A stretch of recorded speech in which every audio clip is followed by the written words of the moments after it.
اور ریشم کو، حریر کو دنیا میں استعمال کریں گے، جو بھی مرد کریں گے اللہ قیامت میں محروم کر دے گا۔ یہ چیز اللہ نے دنیا میں عورتوں کے لیے بنائی ہے۔ سونا عورتوں کی زیبائش ہے، ریشم عورتوں کی زیبائش ہے، لیکن اللہ نے مردوں پہ حرام کر دیا ہے۔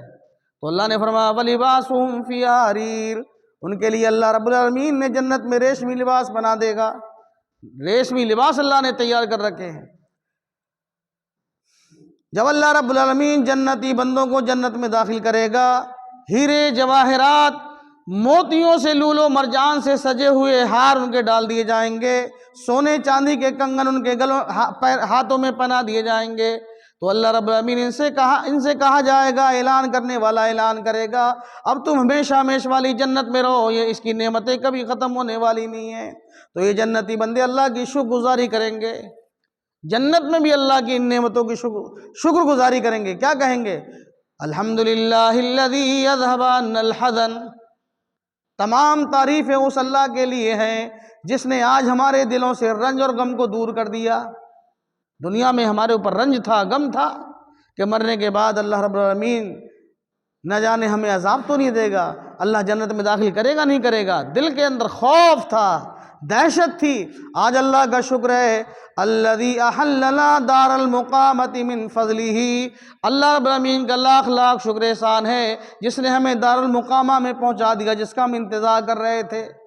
لا یمسنا فیہا نصب ولا یمسنا فیہا لغوب، اللہ رب العالمین نے جنت کو سکون والی بنایا ہے، جہاں شور و گل نہیں ہے، چیخ و پکار نہیں ہے، اطمینان سکون کی جگہ جنت ہے۔ اللہ کے رسول نے فرمایا، ایک جنتی بندہ جنت میں جب تخت پر لیٹا ہوگا، تخت پر لیٹے ہوں گے، تکیے لگائے ہوئے، پلنگوں پر جب لیٹے ہوئے ہوں گے، تو ان کے ارد گرد ایک جنتی کے 30 حوریں ہوں گی، 30 جوان حوریں اللہ رب العالمین ایک جنتی بندے کو دے گا۔ اور اللہ کے رسول جناب محمد رسول اللہ صلی اللہ علیہ وسلم نے ارشاد فرمایا کہ دنیا میں کسی انسان کی کسی چیز کو کھانے کا کہتے نہیں دل کر رہا ہے، دل کے اندر جو وہم و خیال جب آئے گا کہ مجھے فلاں چیز چاہیے، وہ حوریں فوراً کے فوراً ان کے سامنے لا کر رکھ دیں گے، ان کو جانے کی ضرورت نہیں ہے۔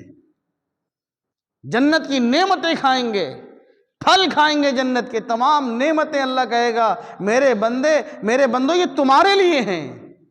حضرت ابو ہریرہ نے کہا اللہ کے رسول ہم وہاں جنت کی نعمتیں کھائیں گے، ہمیں قضاء حاجت بھی ہوگی؟ تو اللہ کے رسول نے فرمایا میرے اللہ کے جنتی بندے قضاء حاجت سے بالکل پاک رہیں گے، وہاں نہ کسی کو پیشاب آئے گی، کسی کو پیشاب آنے کی حاجت نہیں ہوگی، اور نہ قضاء حاجت کی ضرورت پڑے گی، کسی کو لیٹرین میں جانے کی ضرورت نہیں ہے۔ فرمایا ایک پسینہ آئے گا اللہ کے بندوں کو، وہ پسینہ ان کا ہاضمہ ہوگا، اور اس پسینے میں ایسی خوشبو آ رہی ہوگی، مشک سے زیادہ خوشبو کا وہ پسینہ ہوگا۔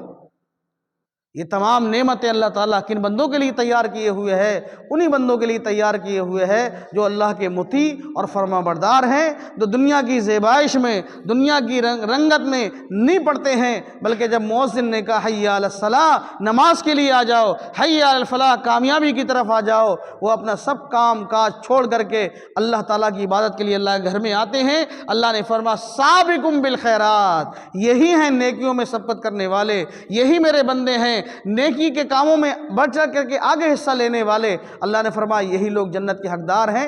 اللہ سے دعا ہے کہ رب العالمین ہم تمام لوگوں کو انہی لوگوں میں شامل کر لے۔ اللہ سے دعا ہے کہ اللہ تعالی ہمیں نماز کا پابند بنا دے، اسلام کا داعی بنا دے، ہمارے دلوں میں نماز کی محبت پیدا فرما دے۔ اللہ ہمارے دلوں کے اندر اپنا خوف، اپنی خشیت پیدا فرما دے۔ اے اللہ کثرت کے ساتھ ہمیں اپنی موت کو یاد کرنے کی توفیق عطا فرما دے۔ اے اللہ جب بستر پہ جائیں ہمیں دعا پڑھ کر سونے کی توفیق عنایت فرمائے۔ اے اللہ جب تو نیند سے ہمیں بیدار کرے، اے اللہ تیری نعمتوں کی، اے اللہ تیری حمد و ثنا ہمیں بیان کرنے والا بنا دے۔